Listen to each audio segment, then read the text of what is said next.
Okay, now I remember this is where we stopped. We are looking at power series solutions to differential equations at the regular singular points. But before we proceed to get the solutions at the regular singular points, we should first know how do you determine whether a given singular point is regular or irregular. So we begin with this definition here. It is saying that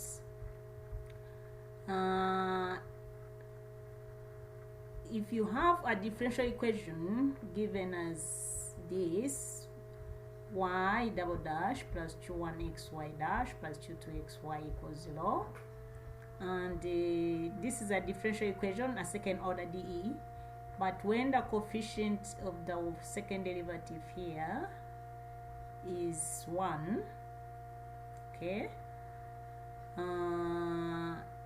implying here that you look at the functions q1x, that is the coefficient function of the first derivative of y, which is the q1x function, and the q2x coefficient function of the y, of the y variable in the given DE. Then first of all, or before we proceed, at this stage we should be knowing what we call a singular point. Now we saw the other time that if you want to get the singular points of a given differential equation, you consider this the coefficient function of the second derivative of y, and we equate that coefficient function to 0, and then you solve for x. When you solve for x, the x values you get when this coefficient function of the second derivative is equated to 0 is what we call the x values. They are the ones which we would be calling the singular points of the given differential equation.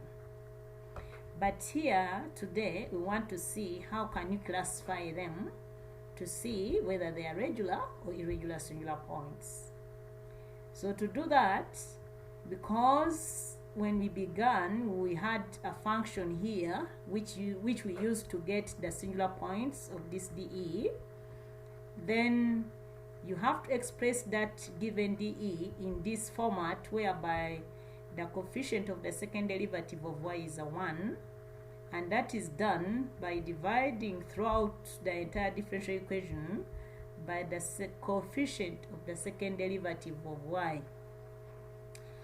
So that we do it, so when you do it, then you end up having a 1 here as the coefficient, and then this area here will be registering a function which we'll be calling the q1x function, and then this area here will register another function which we call the q2x function. Now, so to proceed, we proceed to see whether the singular points we have got after equating this area to 0, whether they are regular or irregular, and that is done by, let's say, you formulate two functions out of this. So the first function is p1x, which you get as x minus a. A is the singular point, one of the singular points you have gotten here. And then multiply it by the q1x, that is the coefficient, the function at this area here, and then you call that your p1x function. Then you get p2x function, and you get it as x minus a, the singular point you got by equating this coefficient here to 0, and then you square it and multiply it by the q2x function, which is the function at this point when you have divided the entire given DE by the coefficient function of this area here. Now after you have gotten those two functions, that is the p1 at x function and the p2 at x function, the next stage is to test whether p1x and p2x are whether p1 is analytic at the singular point x is equal to a you are testing, or p2 is analytic at the singular point x is equal to a you are testing. And what we mean by analyticity here is when you evaluate P1 at the singular point you are testing, like at A, and you get out an answer which is not equal to infinity, then it means it is a regular singular point. If you get the A point you are testing and you put it inside the P1 function here, that is x equals A, put the A there, and then and then evaluate P1 at x equals A and P2 at x equals A. If both P1x at x equals A is not equal to infinity and P2 at x equals A is not equal to infinity, then you conclude that the point x equal to A is a regular singular point. Otherwise, it is irregular. So that is the procedure we are going to take. So proceeding to this example here, we are told to identify the singular points of the differential equation and classify them as either regular or irregular singular points. So this is the differential equation we have at hand here, and this is the expression, the coefficient function of the second derivative, which you begin by equating to 0 and you solve for x. The values of x you get, they would qualify to be the singular points for the entire function. Okay, so after I have gotten those values of x, like here we can get it just by analyzing what is happening when you equate this area to 0. Then x would be equal to 0 and x would be equal to 3, positive 3, implying that we have two singular points, the 0 singular point and x is equal to 3. Those are the two singular points. Now the next step would be to test for whether they are regular singular points or irregular singular points by going through the procedure we have talked about here. So what would that procedure be? You have to get a Q1 at x function, and that is going to be done. You divide throughout this entire dE by this function, that is x squared x minus 3 squared, even here x squared x minus 3 squared, and even here x squared x minus 3 squared. Then this will be having coefficient 1. Then this area here is going to have coefficient 4 over x squared. Now this x minus 3 squared would be cancelled by 1 of this x minus 3, remain with 1 x minus 3 at the bottom, at the denominator. So we are going to have here Q1x as equal to 4 over x squared x minus 3. That is our Q1 at x. And then our Q2 at x, when you divide this expression at this area here, then Q2 at x is going to be, that is x plus 2 over x squared into x minus 3 squared. So nothing is cancelling for Q2 at x. Then from the Q1 at x and Q2 at x, so we are saying here that Q1 at x, after dividing at this area, so I'm saying here that Q1 at x is going to be equal to 4 x minus 3 over x squared x minus 3 squared. When I cancel, it is going to be 4 over x squared into x minus 3. This is Q1 at 3, 4 over x squared into x minus 3.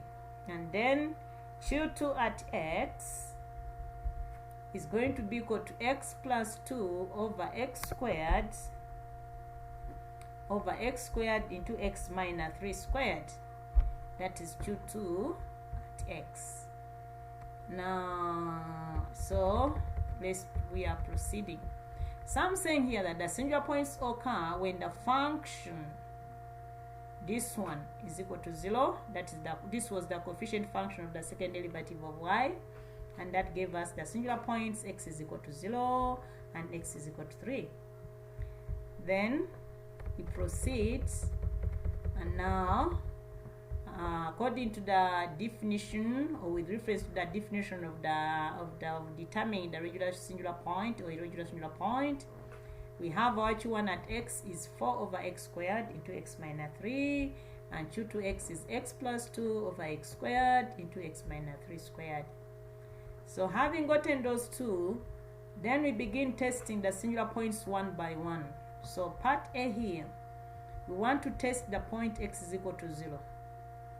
And to test for that point, we've said there that we form a p1 at x function as equal to x minus a into, let's see it again here. Yeah, we are going to form p1 at x as x minus a, which singular point we are testing is a 0 here, and we multiply it by the q1 at x function. Then the p2 function is going to be x minus a, which a is a 0 singular point, so we are going to have x squared multiplied by the q2x function. So let's see what we have down there, and that will give us the p1 function. So this is the output, x minus 0, x multiplied by q1. This is our q1. So this x up here will cancel one of the x below, and I remain with 4 over x into x minus 3. Then p2 at x, I have here x minus 0 squared, which is x squared at this point. Now multiplying the q2x function. So x squared in the numerator divides the x squared in the denominator, and I remain with x plus 2 over x minus 3 squared, and that is my p2 at x. And the next point is to evaluate the p1 at the singular point you are testing and the p2 function at the singular point you are testing. So when evaluate p1 at the singular point x, which is our 0, we get 4 over 0. Now 4 over 0 into, that is it means here that p1 evaluated at 0 is equal to infinity, and p2 evaluated at 0, for it is not equal to infinity. But if one of these two is equal to 0, then it is equal to infinity, then it means that the singular point we are testing is an irregular singular point. So what are we saying here? p1 at 0 is equal to infinity. Hence p1 at x is not analytic at x is equal to 0. Now p2 at 0 is 1 over 9. If I put 0, 0 there, and it is not equal to infinity, implying that p2 at x is an analytic function at x is equal to 0. But since one of them, because the condition is that both of them have got to be when both of them are not analytic at that point. Now because one of them is not analytic, then the singular point x is equal to 0 becomes an irregular singular point. So then let's proceed to test for the singular point x is equal to 3. Now this singular point, yeah, we evaluate p1 at the singular point 3 and p2 at the singular point x is equal to 3. So that will take us back here, and we see how that will look like here. We can see it here. So p1 at 3 is equal to 4 over 3 into 3 minus 3. Okay, and now this gives me p1 at x as equal to infinity, p1 at 3 as equal to infinity. So I want you P1 at x. Oh, I'm sorry. Right. So here I'm using the evaluation of the P1 for the x is equal to 0 singular point. So I have to go back up there, and we see the P1 at x for x is equal to 3 singular point. P1 at x. Now this is the P1 at x function we are going to use. It should be P1 at 3 equals x minus 3 times Q1 at 3. X minus 3 times Q1 at x. We can first begin looking at it like that. X minus 3 times Q1 at x. So I bring it at this point here. X minus 3 times this Q1 at x. So this x minus 3 on top cancels the lower one, and I get my Q1 at x as equal to 4 over x squared.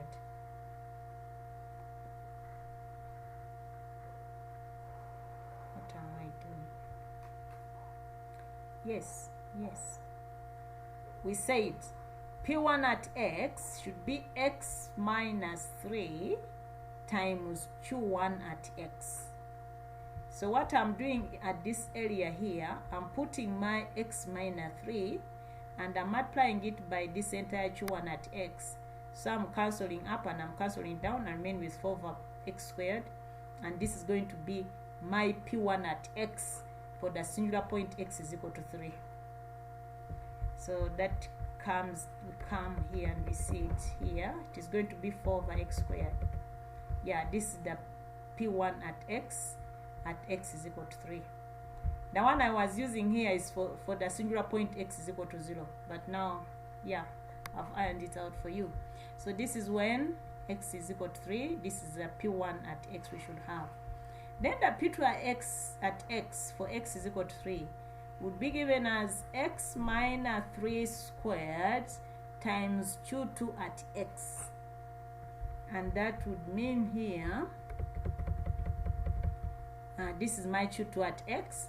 If I multiply it by x minus 3 squared, then the x minus 3 squared cancels the upper one, cancels the lower one, and remain with my P2 at x as x plus 2 over x squared. But this is for the singular point x is equal to 3. Yeah, so it is x plus 2 over x squared for the singular point x is equal to 3. So the next point is to test for the values of P1 at the singular point you are testing and P2 at the singular point you are testing. So P1 at the singular point 3 gives us 4 over 9, which is not equal to infinity, and P2 at the singular point 3 is equal to 5 over 9, which is not equal to infinity, and that implies that since P1 and P2 are both analytic at x is equal to 3, then that point x is equal to 3 is a regular singular point of the given differential equation. So that example is going to be enough for us, and we are not going to use another one, but I've told you exactly what you should do if you are required to test for the singular points of a given differential equation, whether they are regular singular points or irregular singular points, and that is an easy question which you can quite easily do at the rightful appointed time. Okay, now we have example 1.6. Now example 1.6 is taking us back to determine the series solution of the differential equation, this one, at the regular singular point x is equal to 0. Now, yes,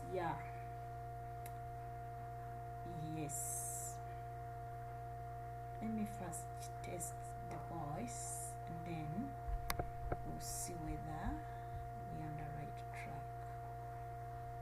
We'll come back at this example.